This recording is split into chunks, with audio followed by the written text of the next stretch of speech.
पाटील साहेब, आज किती वाजता तुम्ही बाहेर पडता, त्याच्यानंतर काय नियोजन आहे? आज आता सुट्टी घेतली आहे मी. आता संभाजीनगरहून अंतरवालीकडं चाललो, कारण पुढचे नियोजन आहेत, काही कार्यक्रम आहेत. 7 तारीख म्हणजे 7 ऑगस्ट ते 13 ऑगस्टपर्यंतच्या कार्यक्रमाचे पण समाजानं नियोजन केले आहेत त्या संदर्भात.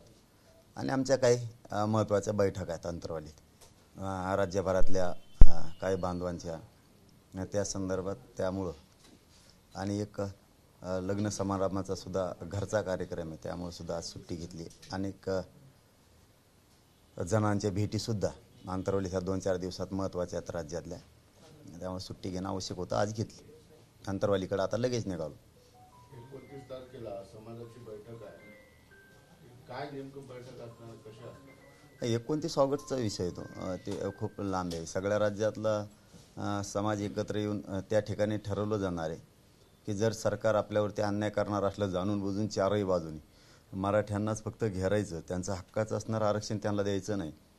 मराठ्यांचे पोरं काही झालं तरी मोठे नाही झालं पाहिजे, हा जर पण सरकारनं घेतला असला तर आम्हाला नाविलाज आहे. 29 तारखेला पाडापाडीचा निर्णय घ्यावाच लागणार. दोन्हीपैकी एक. कारण परिस्थितीच अशी आमच्यासमोर उभा यांनी केली की ज्या क्षेत्रात आम्हाला जायचं नाही मराठा समाजाला, त्या क्षेत्रात जायची वेळ या दोनही राजकारणी लोकांनी आमच्यावरती आणली. जर सत्ताधारी मराठ्यांना आरक्षणच देणार नसले, नुसती हुलकावणी देणार असले प्रत्येक वेळेस, आज देऊ उद्या देऊ किंवा असं करू तसं करू, त्याच्यात माझ्या समाजाचं भलं होणार नाही आहे. मला माझ्या समाजाच्या बाजूनं बोलावं लागणार आहे. माझ्या समाजाचं हित कशात आहे, माझ्या मराठ्यांचे पोरं कशात मोठे होणार आहेत हे बघावं लागणार आहे. कारण आता ॲडमिशनचे दिवस आहेत, नोकर भरतीचे दिवस आहेत. यावेळेस जर आम्हाला आरक्षण नसेल तर काय त्याचा उपयोग काय? सरकार नुसतं देऊ म्हणणार. आताही त्या दिवशी सांगितलं होतं आम्ही की ते व्हॅलिडिटीची तुम्ही 6 महिन्याची मुदत वाढवा. त्यांनी ते 3चे-3 ऑप्शनसुद्धा खुले ठेवा. कारण EWS तुम्ही रद्द तुम्ही केलं विनाकारण. एकतर समाजाची मागणीच नव्हती ECBC आरक्षणाची, तुम्ही ECBC दिलं हरकत नाही, त्या व्हॅलिडिटीचा घोळ घालून ठेवला. EWS रद्द केलं. आमचं म्हणणं आहे EWS पण सुरू ठेवा, तुम्ही ECBCसुद्धा सुरू ठेवा. आणि जे कुणबीचे प्रमाणपत्र निघालेत, पोरांचं असं म्हणणं आहे सध्या की व्हॅलिडिटी निघेपर्यंत कुणबीला म्हणजे OBCचा जो पर्याय आहे त्या कुणबीला 6 महिन्याची सरकारनं मुदत वाढ दिलेली नाही, नुसतं ECBCसाठी केलं. असलं करू नका हो. तुम्हाला जे काय करायचं सरकारला स्पष्टपणानं जरा करत जा. बघा, एक करायचं एक तसंच गुंतून ठेवायचं, एक करायचं एक गुंतून ठेवायचं. आता तुम्ही ECBCची व्हॅलिडिटीसाठी 6 महिन्याची मुदत वाढ दिली, मग कुणबी प्रमाणपत्र निघायला वेळ लागतोय, ती व्हॅलिडिटी 6 महिन्याची का वाढवत नाही तुम्ही? म्हणजे तुम्हाला कोणीकडून तरी विनाकारण मराठाचे पोरं आणि मराठा समाज अडचणीत आणायचं. असलं जीवघेणा खेळ आमच्या विद्यार्थ्यांबरोबर खेळू नका. मी सरकारला विनंती करून सांगतो, असले जीवघेणे खेळ तुम्ही विनाकारण विद्यार्थ्यांशी खेळू नका. नसता तुम्हाला खूप नुकसानाला सामोरं जावं लागणार. पाटील, तुम्ही मागच्या अनेक दिवसांपासून पाडापाडी किंवा सरकारला भोगावं लागेल, साफसफाई करेल, या सगळ्या गोष्टी बोलते, पण सरकारकडे लक्ष देणं तुमच्याकडे चांगली गोष्ट आहे ना. शेवटी भरल्यावर कसं असतं, शेवटी गर्व कोणाचाही शोधून बघा तुम्ही, हजारो वर्षापासून आत्तापर्यंतचा, त्याला शेवटी संपावं लागलं. शेवटी गर्वाला वाढ नसती, गर्वाला कधीच वाढ नसतं, त्याची कधीच गर्वाची चढती पायरी नसती. त्याला शेवटी संपावंच लागतं गर्वाला, आणि ते ऑटोमॅटिक संपतो. आणि ते आता जनतेच्या हातात आहे. बघ, लोकसभेला झालं त्यापेक्षा 5 पट झाल्यावर यांना कळलं आपल्या हातानं आपण उलटे सुलटं सगळा खेळ बिघडून ठेवला. सरकारला गर्व आलाय असं म्हणायचं तुम्हाला? का नाही म्हणणार? कशाचा गर्व आहे? सत्तेचा, मराठ्यांनी दिलेल्या सत्तेचा. मराठ्यांवरतीच अन्याय केसेस करून बसले मरणाचे आमच्यावरती विनाकारण. आमच्या अंमलबजावणी सगळे स्वरीत देत नाहीत. तुम्ही परत मागेल त्या मराठ्यांना कुणबी प्रमाणपत्र देत नाहीत. मराठा आणि कुणबी एकच सिद्ध झालेलं आहे, तरी तुम्ही मराठ्यांना आरक्षण देत नाहीत. बाकीच्या पोटजाती म्हणून घातल्या, मग मराठ्यांची पोटजात कुणबी म्हणून जात नाही का मधी?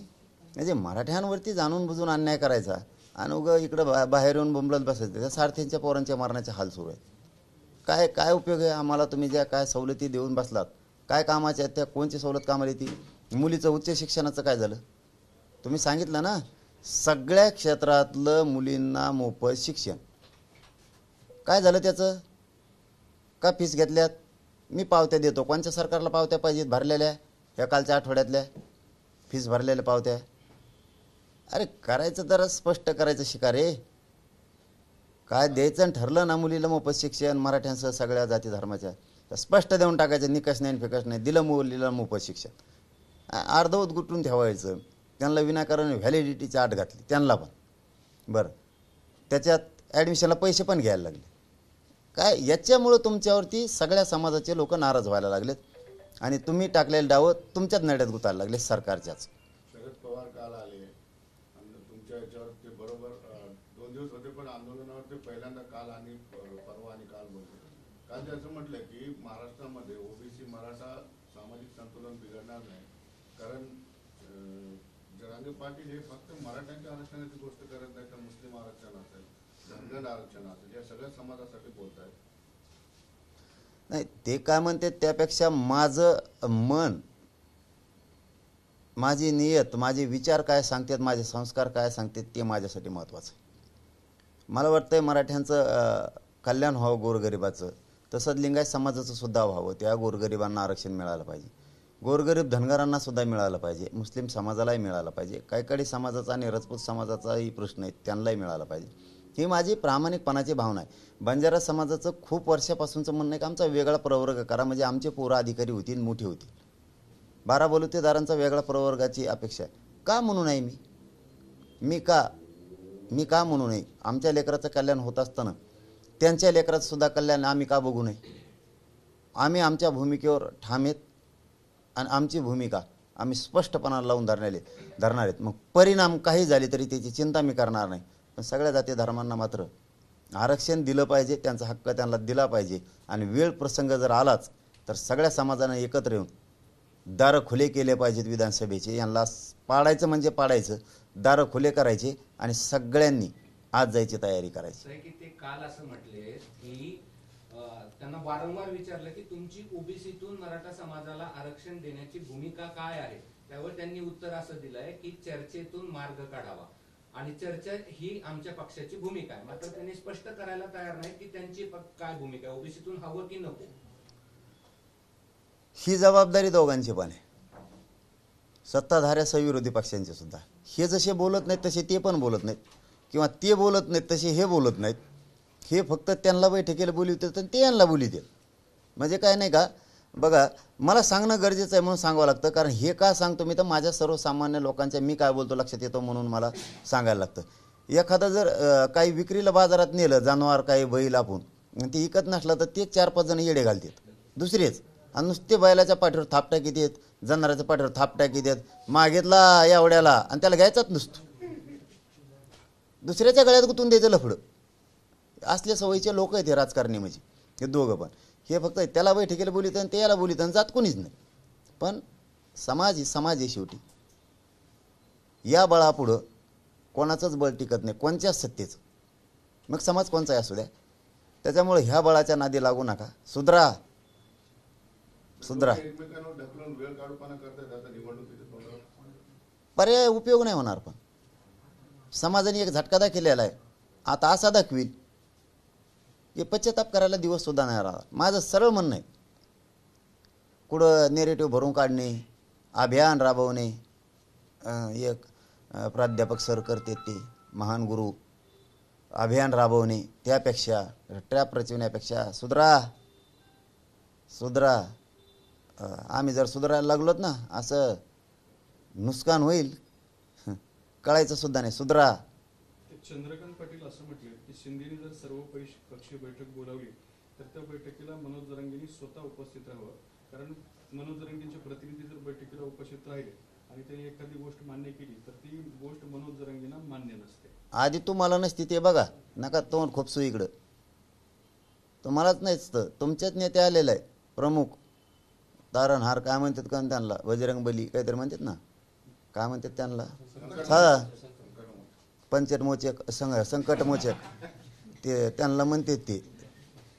ते चालते. त्यांना विचारा काय ठरलंय, कशाला डोकं लाविता माझ्या संग. काय होतं, मी नाही बदलत कवाच नाही बदलत, बदललात तुम्ही. जर माझं एवढंच म्हणणं आहे तुम्हाला, आम्हाला माझ्या समाजात राजकारणात जायचं नाही. सुधरा. हा लय खळ्या खांदू नका, लय दंड थोपटायचा प्रयत्न करू नका मराठ्या संघ, सुधरा. असं आहे की शरद पवार असं म्हणाले की मराठवाड्यामध्ये प्रकाश येऊन आंबेडकर चर्चा आणि करा. ओबीसी नेत्यांनी आणि त्याचबरोबर जरंगींनी एकत्र बसावं असं एकनाथ शिंदे म्हटले. मला नाही कळलं काय. असं आहे एकनाथ शिंदे की जे आहेत ना, त्यांनी असं वक्तव्य केलं की प्रकाश आंबेडकर, ओबीसी नेते आणि जरंगे यांनी एकत्र बसून चर्चा केली पाहिजे कशासाठी मार्ग काढण्यासाठी. ते का सत्तेत आहेत का काय? आंबेडकर साहेब सत्तेत नाही ना आम्ही नाही, आम्ही आमच्यातच चर्चा करू ना, आमचेच गुताडा गुतडी लावून द्यायची का इकडे? सत्ताधारी तुम्ही, विरोधक तुम्ही, आम्ही इकडे चर्चा करून काय करू? हे तर उलटच खेळ झाला. पवार साहेबांनी नामांतराचं उदाहरण देत असं म्हटलं की हा प्रश्न देखील सोडवायचा असेल तर मराठवाड्यामध्ये येऊन चर्चा केली पाहिजे, म्हणजे तिथं याची धग जास्त आहे. नाही धगेवर नसतं खेळ देऊ, आमची धक्कूंकडे जात असते मला. धगेवर नाही, आक्रोश काय, लोकांना दुःख काय, लोकांची भावना काय, ही संतापाची लाट कशासाठी आहे आणि या संतापाच्या लाटेने इतका जोर का धरलाय? तर मुंबईतून सुद्धा आमदाराला हकलून द्यायची वेळ आली लोकांनी, हे समजून घेणं गरजेचं आहे. कुठं केल्याने बैठक प्रश्न मिटतो यापेक्षा याच्यावर समाधानकारक उत्तर देऊन या मराठ्यांना न्याय कसा द्यायचा, समाधानकारक तोडगा कसा काढायचा आणि मराठ्यांना ओबीसीतून आरक्षण दिल्याशिवाय आता पर्यायचं नाही, या भूमिकेवर सगळे सरकार आल्याशिवाय पर्याय नाही, हे यांनी समजून घ्यावं. यांनी विनाकारण अभियान राबवून जर डावचायचा प्रयत्न केला तर परिणाम खूप वेगळ्या दिशेने जाणार आहेत. पाटील, प्रकाश आंबेडकर दौऱ्यावर निघालेले आहेत, काल त्यांनी सोलापुरात असं म्हटलं की जरांगे पाटील आणि फडणवीस हे ठरवून भांडण करतायत, कारण फडणवीस जे आहे ओबीसीच्या असून सुद्धा भूमिका घेत नाहीत, म्हणून हे नकली भांडण आहे असं त्यांचं म्हणणं. हे आंबेडकर साहेब म्हणू शकत नाहीत असं, कालच्या आणि पत्रकात ते बी मी देवेंद्र फडणवीस साहेब एकत्र. नाही नकली भांडण आहे तुमचं ठरवून. हा नकली व्हायना, समजा नकली म्हणजे एकत्र झालं त्याचा अर्थ मग, म्हणजे आम्ही दोघं एकत्र. मी ऐकतो, मला विश्वास नाही बसत, कारण ते शक्यतो बोलताना ही बोलतात असं स्टेटमेंट मला नाही वाटत ते करू शकतील म्हणून. तुमचं काय प्लॅन आहे तुमचं आता पुढे, काय तुम्ही आता आंतरवलीत काय करणार आहात पुढच्या दिवसात? मला आज एका कौटुंबिक कार्यक्रम आहे लग्न समारंभाचा, उद्यापासून बैठक आहे राज्यातल्या काही माणसांच्या महत्त्वाच्या लोकांच्या. आता आमची तयारी आहे ना, यांची जर तयारी चालली लोटालोटी बैठकीची एकमेकावर, तर आम्हाला तयारी करावं लागेल पाडल्याशिवाय पर्याय नाही, कारण आम्हाला दार उघडावं लागणार आहे. दार लावून घेतले तर आतून त्यांनी विधानसभेचे दार खोलायला लागलं, आम्हाला ते दार उघडं ठेवावं लागणार आहे. तेव्हा गोरगरिबांना तिथं दनादन गोरगरीब सगळ्या जाती धर्माच्या लोकांना त्याच्यात जाता येईल आणि देणारं बनून आपण आपल्या लेकराला मोठं करता येईल. त्यासाठी समीकरणं जुळवणं गरजेचं आहे. आमचं काम सुरू आहे. विधानसभा बैठक होती की कसं जिल्हा न्याय ठरवलं? नाही हे वेगळं आहे, त्यानंतर यात नाही, त्यात 14 ऑगस्ट ते 20 ऑगस्ट आणि 20 ऑगस्ट ते 27 ऑगस्ट असे 2 टप्प्यात आहे. आणि मग नंतर 29 ऑगस्टला राज्याची बैठक आहे. हे आता फक्त मध्ये वेळ वायाला घालायचा नाही आहे मला, त्यामुळं मी काही बैठका महत्त्वाच्या लावलेल्या, ते आता परवापासून सुरू होते. चलो आंतरवली की शहागड? आंतरवाली शहागडला दवाखान्यात काय, शहागड आणि आंतरवाली एकच आहे, दोन्ही एकच शिव आहे दोन्हीची. सगळे सोयरे टिकणार नाही, कारण जात ही कुटुंबाकडून येते असं प्रकाश आंबेडकर म्हणतात. ते काय म्हणतात ना, मला चांगलं माहिती, त्यांचा डाव भल्याला कळत नाही. त्याच्यामुळं त्यांच्याबद्दलचं आमचं काहीच म्हणणं नसतं, कारण त्यांना खूप अभ्यास आहे. ते वंचित आणि गरजवंताच्या बाजूने आहेत. एक दिवस तुम्हाला ते दिसलसुद्धा आणि तसं होईलसुद्धा. आणि तीच वंचितांना आणि गरजवंतांना अपेक्षा आहे की अन्यायाच्या बाजूनं प्रकाश आंबेडकर साहेब असतील आणि येतील सुद्धा. नाही संवाद नाही, काही नाही, नेट नाही ना इकडं, नेट नाही, पाऊस सुरू आहे इकडं. संभाजीनगरला पाऊस चालू आहे. नाही तिकडं आहे, तिकडं तर नसतेच का आवाज त्यांना, पण सगळे गेले. आणखीन बरेच जाते ना, आत्ताशी 113 गेलेत, 288 पर्यंत जायचे टावर. हां आणि विशेष एक सांगायचं राहिलं की 1 तारखेला मला काही, मी कधीच ते वाढदिवस काही साजरा करत नाही, करायचा नाही आहे, कारण पूर परिस्थिती आहे. शेवटी आपल्या बांधव खूप हालाकीत आहेत तिकडं. ते राज्यात एक मला काल सांगितलं म्हणून सांगितलं की ते मला कवडं करायचं नाही आहे. आपली बांधव कुठंतरी अडचणीत आहेत.